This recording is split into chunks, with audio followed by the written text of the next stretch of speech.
जय हिंद। भारतीय नेवी की जो सबसे बड़ी कमी है वो उसके पास सबमरीन यानी इन पनडुब्बियों की कमी है, और चाइनीज नेवी की जो सबसे बड़ी ताकत है उनके पास ये पनडुब्बियां काफ़ी ज़्यादा हैं। ये पनडुब्बी इतनी घातक होती है कि किसी भी युद्ध का माहौल चेंज कर सकती हैं। अब भारत इन पनडुब्बियों से कैसे बचेगा? भारत इतनी जल्दी उतनी पनडुब्बियों को बना भी नहीं सकता है। हमसे 4 गुना से ज़्यादा पनडुब्बियाँ हैं। लगभग 72 के पास चाइना के पास पनडुब्बी है और हमारे पास 15 पनडुब्बी है, और इसमें से भी आधी पनडुब्बियाँ पुरानी हो चुकी हैं। हालांकि फ्रांस के सहयोग से मझगांव डकयार्ड में इसका निर्माण किया जा रहा है, लेकिन अभी उसमें काफ़ी समय लगेगा। और मौजूदा परिस्थिति में अगर चीनी पनडुब्बियां भारत में घुस जाएंगी, और ये इन्हें साइलेंट किलर कहते हैं, ये टारपीडो की मदद से किसी भी भारतीय पनडुब्बी को या भारत के दूसरे जहाजी जंगी जहाज़ों को, वारशिप को, जो बड़े बड़े शिप हैं उन्हें मार के डुबा सकती हैं। जर्मनी इन्हीं पनडुब्बियों की बदौलत से द्वितीय विश्व युद्ध में सबसे ज़्यादा तांडव मचाया था। तो इन पनडुब्बियों से जो टारपीडो मिसाइल फायर की जाती है उससे कैसे बचा जाएगा? इससे बचने के लिए डीआरडीओ ने मारीच नामक एंटी टारपीडो डेकॉय डेवलप कर गया है। तो पहले तो आपको सबमरीन के टारपीडो समझना पड़ेगा, फिर डेकॉय को समझना पड़ेगा। देखिए, कोई भी जो पनडुब्बी होती है वो पानी के नीचे रहती है। जब हम आपको पनडुब्बी पढ़ाएंगे ना तो आपको टोटल पनडुब्बी के बारे में बता देंगे। ये ऊपर देखने के लिए एक पेरिस्कोप का प्रयोग करते हैं। अभी टारपीडो समझिए, क्योंकि इस टॉपिक में हम आपको टारपीडो समझाएंगे। तो जो टारपीडो होता है ये एक तरह का मिसाइल होता है, लेकिन ये मिसाइल जो होता है ये समुद्र के अंदर ही चलता है। ये मिसाइल को हम टारपीडो कहते हैं। ये पानी के अंदर आता है, इसलिए आप पता भी नहीं कर सकते। हालांकि सोनार द्वारा इसका पता किया जा सकता है। इसकी खासियत यह है कि बहुत घातक होता है, बड़ी बड़ी जहाज को गिरा देता है। और सबसे बड़ी खराबी क्या है कि इसका स्पीड कम होता है और ये आधे घंटे ही चल सकता है, उससे ज़्यादा ये चल नहीं सकता। तो आप आधे घंटे तक इसको फंसा दिए इधर उधर तो ये अपने से डिस्चार्ज हो जाएगा, इसकी एनर्जी खत्म हो जाएगी, ये बर्बाद हो जाएगा। अब ये टारपीडो काम कैसे करता है? तो टारपीडो के आगे एक छोटा सा सोनार लगा होता है। सोनार जो होता है साउंड नेविगेशन एंड रेंजिंग, उसमें ध्वनि तरंगों का प्रयोग करके हम पता कर सकते हैं कोई चीज आगे है या नहीं। तो जैसे कोई भी पानी वाली जहाज चलेगी तो उसके नीचे जो होता है उसका प्रोपेलर होता है। प्रोपेलर मतलब वो पंखा जिससे ये पानी को काटता है। ये यहाँ पे प्रोपेलर है। तो ये प्रोपेलर जो होते हैं जो इतनी तेजी से चलेंगे उतने ज्यादा वहां पर पानी को काटेंगे, जिस वजह से बुलबुला बनेगा और आवाज तेज आएगी। पनडुब्बियों में भी प्रोपेलर होता है। ये प्रोपेलर ही जितना तेज घूमेगा उतनी तेज आवाज आएगी। और ये पनडुब्बी तो पानी के नीचे चली जाती है, तो ये प्रोपेलर घूमेगा तभी आगे चलेगी। तो इनके लिए सबसे घातक होता है इनका प्रोपेलर। यही पकड़ा देता है इनको कि क्या हलचल हो रही है, उस हलचल को पकड़ लेते हैं। पनडुब्बी के पीछे के प्रोपेलर से जो आवाज निकलती है, जो पानी के कटने से जो बुलबुला बनता है, इसी से पनडुब्बी पकड़ में आ जाती है। जितना तेज चलेगी उतना ज्यादा बुलबुला बनेगा। प्रोपेलर की इस हलचल को पकड़ने के लिए सोनार का यूज होता है। हालांकि सोनार जो होते हैं सब वो उसके पानी वाली जहाज में ही लगा दिया जाता है, या फिर हेलीकॉप्टर से लगा के उसको रस्सी की मदद से नीचे पानी में लेके कुछ देर रोका जाता है, जिस वजह से उतने दूर की निगरानी हो जाती है। या फिर सोनार को पानी में गिरा दिया जाता है और उसे इस तरह से बनाया जाता है कि पानी में न डूबे और अंदर की सारी सिग्नल लेके वो ऊपर भेज सकता है हवाई जहाज वगैरह में। तो कई तरह से इसे डिटेक्ट किया जाता है। देखिए, जो टारपीडो होता है इसकी भी एक खराबी, क्यों इसके पास भी तो प्रोपेलर होता है। ये प्रोपेलर इसका आखिर ये कैसे चलेगा? यही प्रोपेलर चलता है अंदर की एनर्जी द्वारा। ये आधा घंटा चल सकता है, तो ये दूसरे के प्रोपेलर को पकड़कर आगे बढ़ता है। तो ऐसा भी तो हो सकता है कि इसके प्रोपेलर को पकड़ के इसको मारा जा सके। एक्चुअली टारपीडो को मारना काफी मुश्किल होता है, क्योंकि ये बहुत बड़ा नहीं होता है। ये 10 फीट के लगभग लंबा होता है और 2 फीट का इसका डायमीटर होता है। इतना ही होता है। तो इतना छोटे चीज को समुद्र में मार के गिराना काफी मुश्किल होता है। लेकिन दिमाग क्या लगाया गया कि इसको हम लोग भटका सकते हैं रास्ता। तो पहले अभी इसका वर्क समझते हैं। इसे आप कहीं से भी छोड़ सकते हैं। इस टारपीडो को, समुद्र के अंदर चलने वाली मिसाइल को हम टारपीडो कहते हैं। इसे आप पनडुब्बी से छोड़ सकते हैं, जैसे यहां से टारपीडो छोड़ दिया गया पनडुब्बी से। आप इसे पानी वाली जहाज से भी लॉन्च कर सकते हैं, या फिर आप P-8I जो विमान है यहां से भी आप लॉन्च कर सकते हैं इस टारपीडो को। लेकिन अगर ये टारपीडो आधे घंटे के अंदर अंदर अपने मंजिल तक, अपने टारगेट को नहीं पहुंच पाया तो ये काम करना छोड़ देगा। ये कैसे पहुंचेगा? तो इसके आगे सोनार है। ये दूसरी पनडुब्बी या दूसरी वारशिप की प्रोपेलर की आवाज को सुनकर पहुंच जाता है, क्योंकि जब प्रोपेलर चलता है तो तरंग छोड़ता है। इसी का फायदा उठा लिया डीआरडीओ के वैज्ञानिकों ने मारीच को डेवलप करने में। मारीच जो है वो एक तरह का डेकॉय लॉन्चिंग सिस्टम है। डेकॉय उसे कहते हैं जो नकली चीज होती है, नकली इंस्ट्रूमेंट होता है जो असली की तरह तरंग छोड़ता है। मतलब आप अगर डेकॉय को लॉन्च कर देंगे, इस तरह से लॉन्चिंग पैड होता है, मिसाइल की तरह होता है, अपने जहाज के 1-2 किलोमीटर इधर उधर आप लॉन्च कर दीजिए तो वो जाएगा और पानी में इस तरह से, अब पानी में पूरी तरह डूबेगा नहीं, बाहर ही रहेगा और सेम वैसे ही आवाज पानी के अंदर उत्पन्न करेगा जिस तरह से प्रोपेलर घूमने से उत्पन्न होता है। और इसको 10-20 की संख्या में 2-3 किलोमीटर की इधर उधर छोड़ दिया जाता है और ये शिप आगे निकल जाती है। इससे फायदा क्या होता है कि जब वो आता है टारपीडो मारने के लिए तो वो इन्हीं सब के आवाज में कंफ्यूज हो जाता है। वो थोड़ी ना फर्क, मशीन थोड़ी फर्क पता कर पाती है कि क्या चीज है, वो तो कुछ खास सिग्नल से पता करता है। तो जितना सिग्नल इससे होता है, निकलता है, उससे ज्यादा क्लियर सिग्नल ये डेकॉय निकाल देता है। अब वो जो पनडुब्बी से छोड़ा गया जो टारपीडो है वो रास्ता ही भटक जाता है अपना और वो मार नहीं पाता है। अब ये डेकॉय भी दो तरह से, एक लॉन्चिंग डेकॉय होते हैं, इसके पीछे एक विंग डेकॉय होते हैं जो इससे रस्सी से बांध के मतलब और 2 किलोमीटर दूर तक इसके साथ ही चलाया जाता है क्योंकि इसका प्रोपेलर पीछे होता है और रस्सी से डेकॉय को 2 किलोमीटर बांधिएगा पीछे तो वो जो पनडुब्बी से छोड़ा गया टारपीडो है वो उधर ही फंस के रह जाएगा। इस तरह से DRDO के वैज्ञानिकों ने पूरी तरह से अपनी जहाजों को सिक्योर कर लिया। इसे काफी दिन से ट्रायल में लिया जा रहा था, लगभग 2015 से ही इसे कई तरह के वारशिप पर हम लोग ट्रायल भी कर चुके थे। अब इसे पूरी तरह नौसेना में शामिल कर दिया गया है। अतः अब पनडुब्बी जितनी भी आए वो मारेंगी तो उनका टारपीडो अपने टारगेट पर लगने से पहले ही वो भटक सकता है, वो अपनी एनर्जी को लॉस करके रास्ते में ही भटक जाएगा। देखिए, दुश्मन की टारपीडो 3 तरह से हमला कर सकती है। उसकी पनडुब्बी हमारे शिप पर हमला कर सकती है, या हवाई जहाज या हेलीकॉप्टर से हमारी पनडुब्बी को पानी के अंदर मार सकती है, या दुश्मन का शिप हमारी किसी पनडुब्बी को मार सकता है। तो इन तीनों को समझते हैं। ये एक फ्रिगेट यानी पानी वाली जहाज है। अब ये जब समुद्र में जाएगी तो इसको समुद्र, ये पनडुब्बी है, मान लीजिए ये दुश्मन की पनडुब्बी है। अब ये दुश्मन की पनडुब्बी, उसको अंदाजा लगा लिया कि ये 10 किलोमीटर है, लेकिन वो डायरेक्ट मारेगा तो ये निकल जाएगा, तो ये थोड़ा सा आगे निशाना लेगा। जैसे ये पनडुब्बी यहाँ है, ये सोच दिया कि इंटरसेप्शन पॉइंट यहाँ है, तो ये यहाँ से अपना टॉर्पीडो लॉन्च कर देगा। ये टॉर्पीडो लॉन्च कर दिया।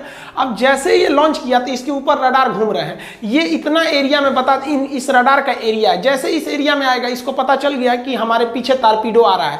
अब ये क्या करेगा, मारीच टारपीडो को फेंक देगा। अब देखिए चारों ओर से मारीच टारपीडो को फेंक दिया। अब ये क्या करते हैं, हवा में डूबते नहीं है, ऊपर ऊपर रह के और तरंग को छोड़ देते हैं। इसका एक हिस्सा ऊपर एक हिस्सा नीचे। अब ये चारों ओर तरंग बना देगा। अब ये टारपीडो कंफ्यूज हो जाएगा किसको मारे। इसको तो लगेगा कि भाई चारों ओर पानी वाली जहाज है, वो देख के तो आ नहीं रहा है, इसी में कंफ्यूज हो जाएगा। उधर निकल गया हमारा, अपनी जहाज बच के निकल जाएगी। ये टारपीडो जब तक एनर्जी है घूमते रहेगा। अब ये इसको क्या पता कि हमको सिग्नल कोई दे रहा है, डेकॉय है जो मारीच है वो दे रहा है। अब ये धीरे धीरे इसको ढूंढते रहेगा, इसकी एनर्जी लॉस हो जाएगी और हम लोग का जो जहाज है वो निकल जाएगा सेफ। इसमें आप देखिए कि किसी हेलीकॉप्टर या जहाज से अगर किसी पनडुब्बी पर टारपीडो मारा जाएगा तो पनडुब्बी कैसे बचेगी।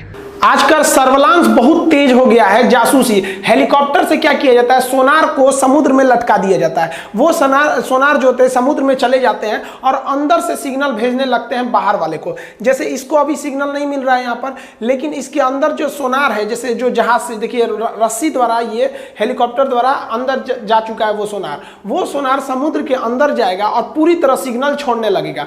ये सिग्नल जैसे ही हमारी किसी पनडुब्बी या जहाज से टच में आएगा, उसका वेव टूटने लगेगा और तुरंत वो जाकर रडार पर बता देगा उसके स्क्रीन पर सोनार के कि हमको एक पनडुब्बी डिटेक्ट हो गई है। अब इसको मारने के लिए, इस जहाज या पनडुब्बी को मारने के लिए टारपीडो लॉन्च किया जाएगा। टॉर्पीडो को हम हेलीकॉप्टर से, जहाज से या फिर खुद पनडुब्बी से ही मार सकते हैं। ये टॉर्पीडो अंदर चला जाएगा। अब ये टॉर्पीडो जो अंदर गया है वो सिग्नल की मदद से पनडुब्बी को ढूंढ लेगा। पनडुब्बी के पीछे जो प्रोपेलर घूमता है, इसी की आवाज को वो पकड़ लेता है और उसको पकड़ते हुए ये इसके पीछे आएगा और अगर ये रुका रहेगा तो भी मार देगा, भागेगा तो पकड़ लेगा। तो यहीं पर मारीच को लगा दिया जाएगा। अब जो मारीच है, पनडुब्बी के ठीक ऊपर ही ये लॉन्चिंग सिस्टम लगाया जाता है दोनों ओर के लिए, और यहां से हम लोग लाइन से मारीच को छोड़ देंगे। 3-4 डेकॉय को छोड़ेंगे लोग, 1-2 को नहीं छोड़ेंगे, कई सारे डेकॉय को हम लोग छोड़ते हैं। यहां से कई सारे डेकॉय छोड़ने से फायदा ये होता है कि पनडुब्बी जो को मारने के लिए जो टारपीडो आ रहा है या जहाज को मारने के लिए जो टारपीडो आ रहा है, वो इन्हीं डेकॉय से उलझ जाएगा, इन्हीं के सिग्नल से। अब ये क्या करते हैं डेकॉय, ये सिग्नल बहुत ही ज्यादा छोड़ने लगते हैं। ये अपने पास से बहुत जल्दी जल्दी सिग्नल छोड़ेंगे। अब जो टारपीडो आ रहा है मारने के लिए, वो कंफ्यूज हो जाएगा। अब ये टारपीडो को देखिए, उस उसकी आवाज सुनाई देने लगी उसको, तो बस ये उधर घूम जाएगा। इसको जिधर आवाज आएगी ये उधर ही घूमते जाएगा और ये कंफ्यूज हो जाएगा। जैसे इधर का कोई डेकॉय सिग्नल छोड़ा तो वो उधर घूम जाएगा। अब डेकॉय इतना छोटा होता है कि उसमें टकरा ही नहीं पाएगा, डेकॉय भी भागते रहता। अब ये उधर गया, उधर भी कोई सिग्नल छोड़ देगा तो घूम के आएगा। इसको पूरी तरह से उलझा के रखना है जब तक कि इसकी बैटरी जो इसके अंदर का प्रोपेलर सिस्टम है वो डिस्चार्ज ना हो जाए और पूरा गिर ना जाए। इसको चारों ओर से डेकॉय के सिग्नल में कंफ्यूज कर दिया जाएगा। अब इसको समझ में नहीं आएगा कि हमको जाना कहाँ है, क्योंकि ये केवल और केवल आवाज को पकड़ के आगे बढ़ रहा था। इसको चारों ओर से आवाज की जाल में एकदम फंसा दिया जाएगा। ये इधर उधर एक ही एरिया में घूमते रहेगा जब तक पनडुब्बी वहां से निकल जाएगी और इसका चार्जिंग एक समय ऐसा आएगा कि अपनी ऊर्जा को खो देगा और धीरे धीरे डिस्चार्ज होकर और ये समुद्र के तल में जाकर गिर जाएगा। डिस्चार्ज होने के बाद ये जो इनकी शक्ति खत्म हो जाती है और ये समुद्र में जाकर गिर जाते हैं और हमारी जहाज बच जाती है। इसमें समझते हैं कि दुश्मन का शिप अगर टारपीडो छोड़ के हमारी पनडुब्बी को मारेगा तो पनडुब्बी कैसे बचेगी। जैसे ही किसी शिप से टारपीडो को लॉन्च किया जाएगा या पनडुब्बी से, तो ये टारपीडो जो है भारतीय जहाज़ों को या भारतीय पनडुब्बियों की ओर बढ़ेगा और जैसे ये बढ़ेगा इस पे हमारी पनडुब्बियों में लगा मारीच इसको सेंस कर लेगा कि ये कोई टारपीडो हमारी ओर आ रहा है और ये डेकॉय छोड़ देगा। डेकॉय उसको भटका देगा, रास्ता कंफ्यूज कर देगा। जैसे ये जा रहा है और इसको आभास हो गया इस पनडुब्बी को कि आ रही है, तो इसने यहाँ तुरंत मारीच डेकॉय को छोड़ देगा। अब ये खुद उसी तरह सिग्नल उत्पन्न कर देगा। ये पनडुब्बी के पास ना जाके इधर ही भटक जाएगी इसी के सिग्नल में। ये तो आप समझे कि अगर हमारे ऊपर कोई टारपीडो से हमला कर दिया कोई पनडुब्बी अंदर अंदर, तो हम उस टारपीडो को कैसे हम गुमराह करेंगे। लेकिन क्या हम गुमराह ही करते रहेंगे, वो पनडुब्बिया को मारेंगे कि नहीं। तो किसी भी पनडुब्बी को मारने के लिए आप टारपीडो छोड़ सकते हैं, लेकिन उस टारपीडो से खुद भी बच जाएगा डेकॉय द्वारा।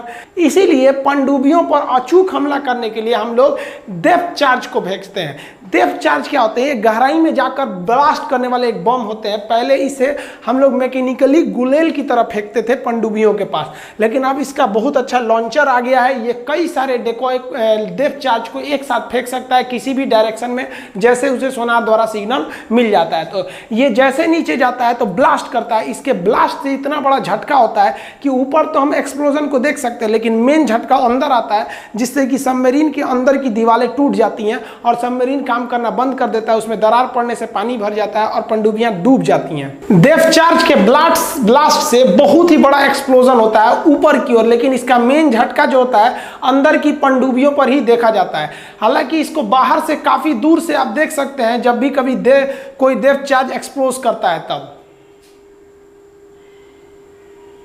मॉडर्न वॉरफेयर के समय में इसके लॉन्चर काफी अभी तगड़े हो गए हैं। ये एक साथ कई की संख्या में फायर कर सकते हैं और किसी भी डायरेक्शन में घूम सकते हैं। अतः पनडुब्बी के लिए भी अब ज्यादा खतरा बढ़ते जा रहा है। जैसे ही कोई पनडुब्बी सोनार में डिटेक्ट होती है, डेप्थ चार्ज को छोड़ दिया जाता है। इस डेप्थ चार्ज को जब लॉन्च किया जाता है तो इसके ग्रुप में लॉन्च किया जाता है ताकि पनडुब्बी बच न जाए और ये 2 से 3 किलोमीटर के रेंज में जाके गिरते हैं और जहां गिरेंगे वो सीधे पानी के अंदर जाते हैं ताकि पनडुब्बी पर ये ज़्यादा से ज़्यादा इम्पैक्ट डाल सके। ये भारी होने की वजह से नीचे डूबने लगते हैं और पनडुब्बी का जो एरिया होता है, क्योंकि पनडुब्बी बहुत स्पीड में नहीं जा पाती है और उसके आसपास ये क्या करते हैं, ब्लास्ट कर जाते हैं, जिस वजह से पनडुब्बी ब्लास्ट हो जाती है। इसको झटके को इतना देर तक पनडुब्बी रोक नहीं पाती है। जो डेप्थ चार्ज होते हैं वो सबमरीन को टच नहीं करते हैं बल्कि उसके बगल में आके फूट जाते हैं, जिस वजह से इसका स्ट्रक्चर टूट जाता है। अगर कई डेप्थ चार्ज का एक बार में अटैक होता है तो पनडुब्बी वहां पे टूट जाती है, इतना जोर से उसका झटका लगता है। तो आई होप आप पनडुब्बी से छोड़े जाने वाले टारपीडो और पनडुब्बी को कैसे डुबाया जाता है इसके बारे में समझ गए होंगे। नेक्स्ट आप कहेंगे तो कभी बना देंगे कि पनडुब्बी कैसे काम करती है, इसका सिस्टम क्या होता है और ये पानी वाली जो जहाजें होती है इसका एंकर क्या होता है, इसका निचला भाग लाल क्यों कर दिया जाता है किसी का भी, और क्या होगा अगर समुद्र में कोई पानी वाली जहाज खड़ी है और सुनामी आ जाए तो ये नहीं डूबता है, आखिर ये सुनामी से कैसे बच जाता है। और इस पनडुब्बी किसी भी जहाज के आगे देखिएगा तो एक एक्स्ट्रा इतना सा लोहा निकला रहता है, इसका काम क्या होता है यहाँ भी देखेंगे। ये काफी जरूरी है इसको निकालना। इस सब के बारे में हम लोग कभी नेक्स्ट वीडियो में चर्चा करेंगे। इससे पहले जो वीडियो बनाए थे हम स्पाइक बम के बारे में, एक्चुअली स्पाइक बम जो है इजराइल से आया है। हम थंबनेल में उसको लिख दिए कि इजराइल से आया है, उसमें थोड़ा सी मिस्टेक हो गई थी, हम उसको बोल दिए थे जल्दबाजी में कि वो फ्रांस से आया है।